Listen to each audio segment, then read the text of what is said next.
Coach, what was the difference in the second half? Did you feel like your kids took their foot off the gas, or did Gardner-Webb just come out stronger? Yeah, I felt like, Shanice picked up a foul there that kind of put her down. And we sat her down and she was begging for me to play.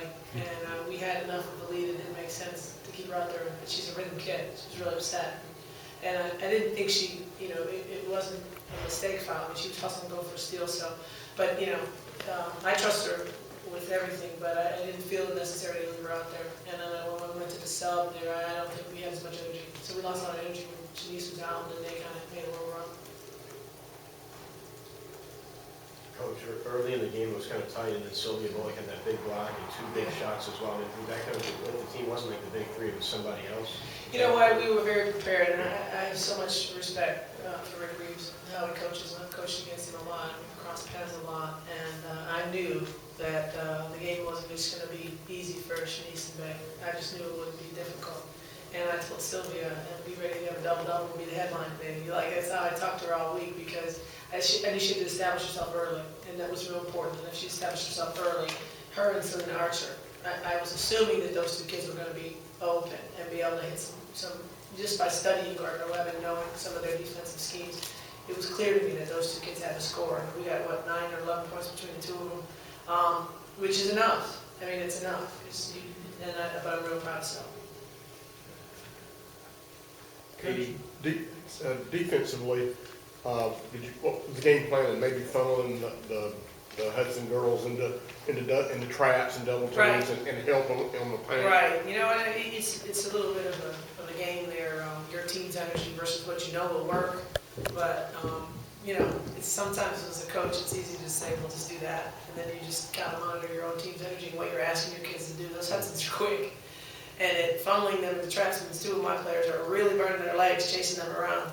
So it's not like, if you could do it all game, that'd be great. But it was kind of pick and choose your spots and understanding that I do think that we wanted to take their vision away and get their head down, get them dribble, and so that was a big part of it. Yeah. But are you all at all concerned about the fact that Prana had to play 36 minutes and just do it again in 2 days?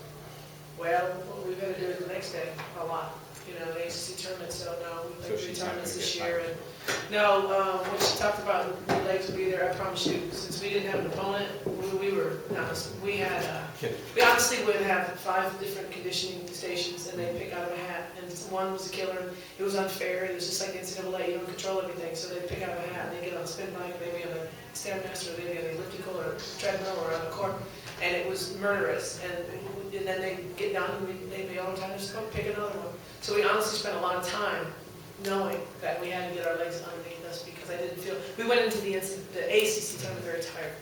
We had played 3 huge games in a week in a row in that tournament and really didn't have our legs. So that's something I really spent a lot of time on.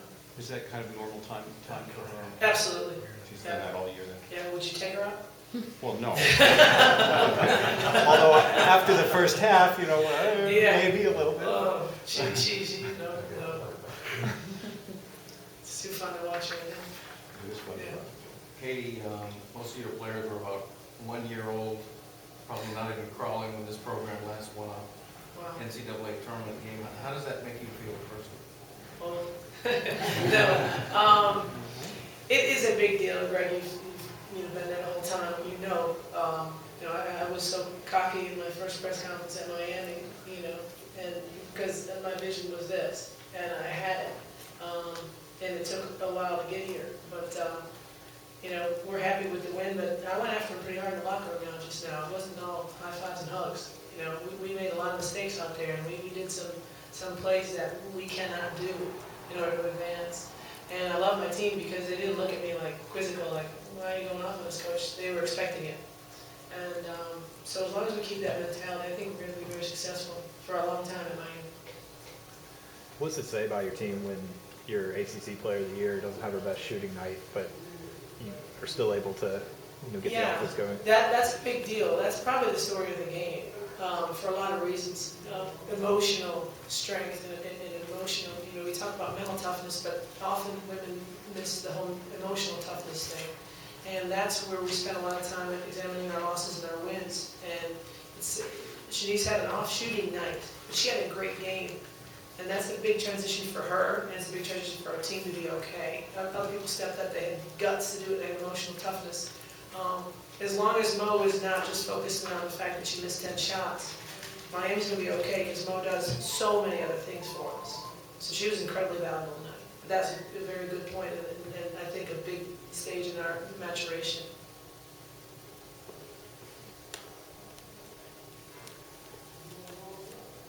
Are there any other questions for Coach Meier?